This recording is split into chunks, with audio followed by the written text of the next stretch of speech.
Bonjour à tous, bienvenue à cette rétro de l'actualité dans l'extrême nord sur votre chaîne Baba Info.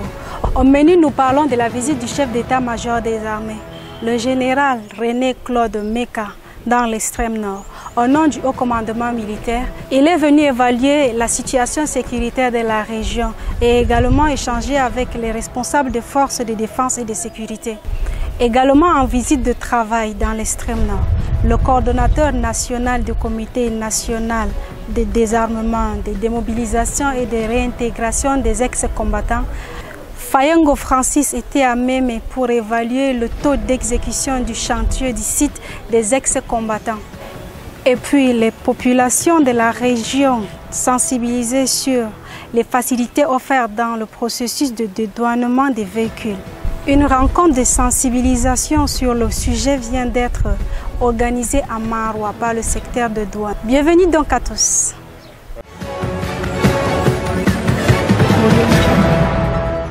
La semaine a été dense dans la région. Faisons le point sur la visite du chef d'état-major, celle du coordonnateur du CNDDR et les activités de sensibilisation de la douane avec Abba Bichayr.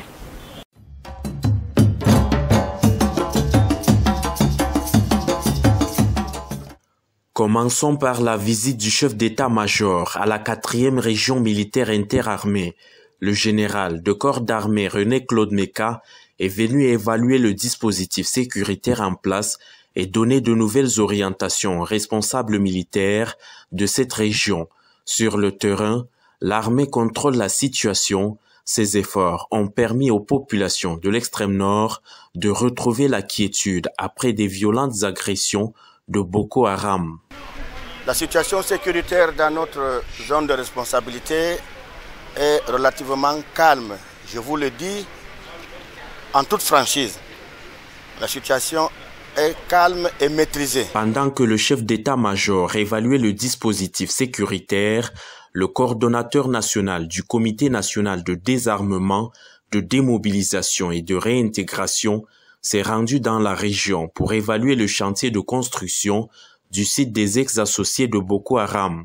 Fayengo Francis a inspecté les ouvrages en construction qui devront abriter le repenti de Boko Haram à Mémé, remis du matériel roulant, des moulins, des motopompes à mairie et échangé avec les autorités locales et l'Organisation internationale pour les migrations sur la prise en charge de ces ex-associés de Boko Haram à Mora. Également au cours de cette semaine, le secteur des douanes a réuni les usagers de la région de l'extrême nord. Ces derniers ont été sensibilisés sur la nouvelle gouvernance douanière impulsée par le ministre Louis-Paul Motazé et implémentée par l'administration des douanes. Ces mêmes usagers ont été formés sur les nouvelles procédures de dédouanement. La séance de sensibilisation que nous avions aujourd'hui était pour mettre les balises à cette extension effective qui, nous l'espérons, débutera le 1er janvier 2023 avec déjà la SGS qui sera installée ainsi que nos partenaires du guichet unique.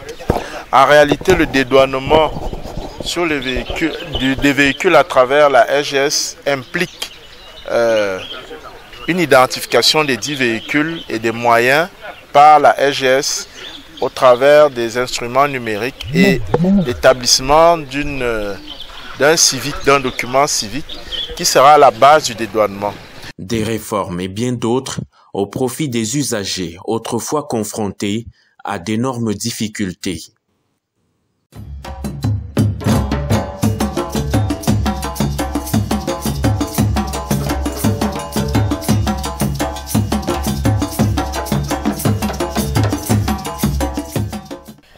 Dans l'instant pub, nous parlons du restaurant Kilanta qui nous accueille pour cette rétro de l'actualité. Nous avons avec nous la responsable de ce restaurant, Madame Kwankam Christiane. Bonjour Madame, bientôt les fêtes de fin d'année et du Nouvel An. Qu'offre Kilanta au public et à ses fidèles clients? Le restaurant Kilanta offre à son aimable clientèle un cadre féerique pour les accueillir. Nous sommes en train de transformer les lieux actuellement, donc dans quelques jours, vous trouverez le restaurant complètement changé. Dans le même ordre d'idées, nous sommes en train de préparer des menus très adéquats pour les familles, parce que pendant les périodes de fête, on sort beaucoup en famille, on sort entre amis, entre copains. Donc nous sommes en train de se préparer pour cela. Également ravitailler notre cave à vin avec des champagnes, des vins, des spiritueux pour les fêtes de fin d'année. Les boissons sont déjà ravitaillées. Notre stock est déjà au top. Donc nous n'attendons plus que vous. Venez pour qu'on s'amuse. Kilanta by Kilanta, la Bayamzalam de luxe. Merci. Merci de nous avoir accueillis chez vous. Il faut passer de temps en temps. C'était un plaisir de vous accueillir chez nous. Merci. Merci madame pour votre accueil. Merci aussi à vous. N'oubliez pas de vous abonner sur la page Baba Info pour d'autres informations. À bientôt.